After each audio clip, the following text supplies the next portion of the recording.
Once upon a time, there was a young man named John who was very rude and disrespectful to everyone he met. He would cut people off in traffic, he would yell at customer service representatives, and he would even be rude to his own family and friends.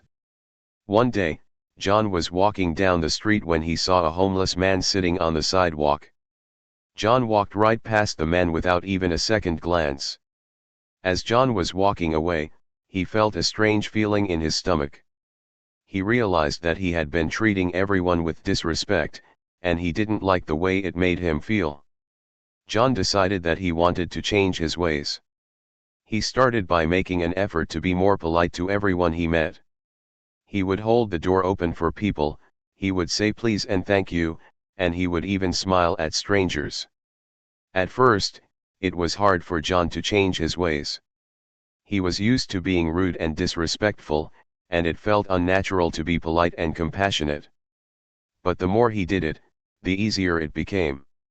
John soon realized that treating everyone with respect and compassion made him feel good. He was happier, more relaxed, and more at peace with himself. John's story is a reminder that we should all treat everyone with respect and compassion. It doesn't matter who they are or what they've done. Everyone deserves to be treated with kindness and understanding.